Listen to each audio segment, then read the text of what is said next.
Fisiopatología aplicada 3, momento 2, sepsis y nutrición.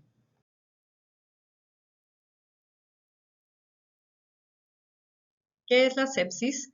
La sepsis es la respuesta externa del cuerpo a una infección, definida como una infección sospechada o documentada, ya sea clínica o microbiológicamente, con uno de los criterios del síndrome de la respuesta inflamatoria sistémica.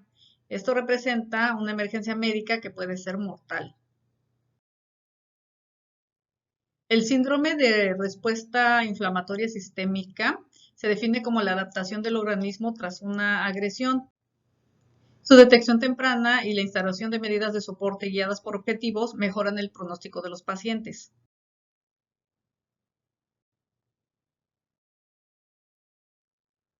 Dentro de los criterios para diagnóstico de sepsis podemos mencionar una frecuencia cardíaca mayor a 90 latidos por minuto, hiperglucemia mayor a 120 miligramos por decilitro en ausencia de diabetes, una temperatura corporal mayor a 36 o 38 grados centígrados, un edema o balance hídrico positivo mayor a 20 mililitros por kilogramo en 24 horas, la frecuencia respiratoria mayor a 20 puntos de CO2, la saturación de sangre venosa mayor al 70%, proteína C reactiva mayor a 2 veces el valor normal, leucocitos mayor a 12.000, leucocitos normales con más del 10% de formas inmaduras y una procalcitonina mayor 2 veces al valor normal.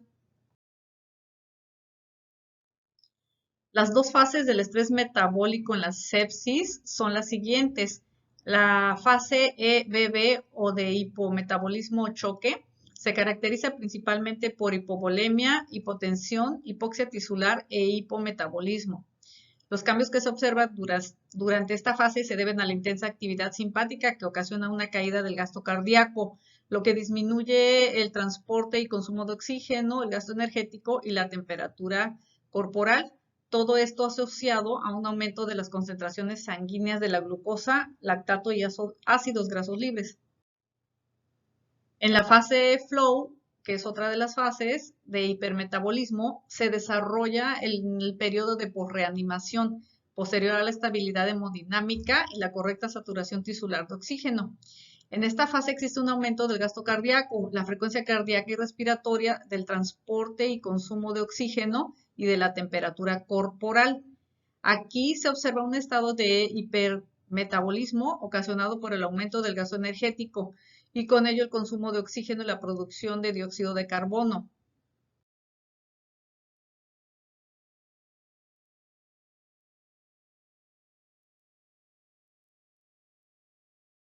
¿Cuál es el incremento del gasto energético en una persona con sepsis?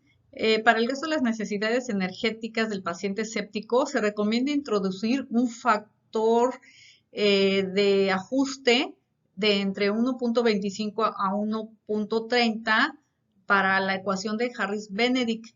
Dada la situación compleja metabólica en la que podría haberse envuelto el paciente, la energía no proteica debe observar una proporción de 70 a 30 a favor de los glúcidos. En particular, los ácidos grasos omega 3 constituyen un sustrato energético de preferencia en estos pacientes. La falla orgánica múltiple en sepsis es la disfunción progresiva y en ocasiones secuencial de dos o más sistemas fisiológicos en presencia de un cuadro de sepsis sistémica.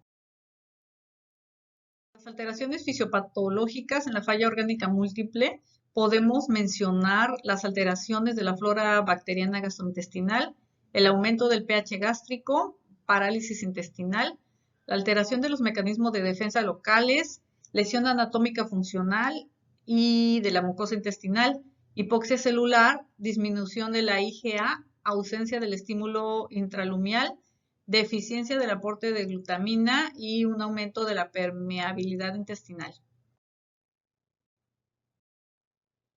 La función del soporte nutricional en la sepsis es proveer el aporte adecuado de nutrientes para contrarrestar las alteraciones metabólicas, así como prevenir las complicaciones secundarias como el fracaso multiorgánico y la sobreinfección. Principalmente esto ayuda a contribuir a la recuperación del organismo que ha sufrido un proceso séptico.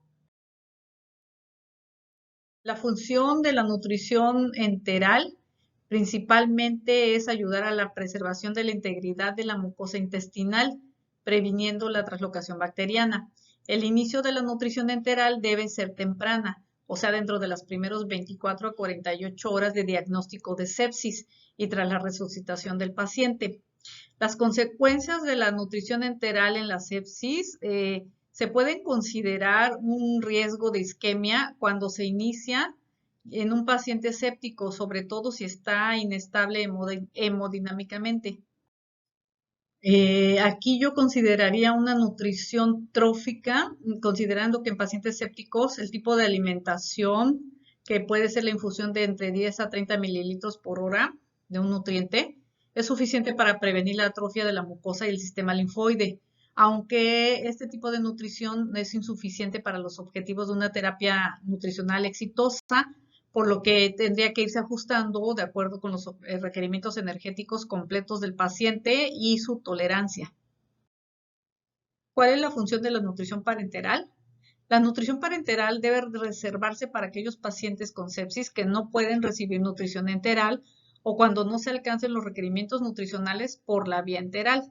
Esta nutrición tampoco representa el incremento de la incidencia de disfunción multiorgánica o de la mortalidad en pacientes sépticos.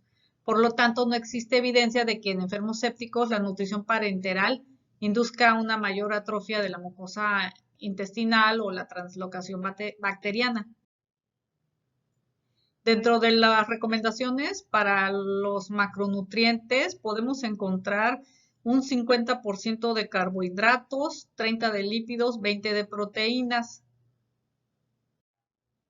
lo que equivaldría respectivamente a entre 5 a 6 gramos por kilogramo en carbohidratos, en lípidos 1 a 2 gramos por kilogramo al día y en proteínas entre 1.2 y 1.5 gramos por kilogramo al día.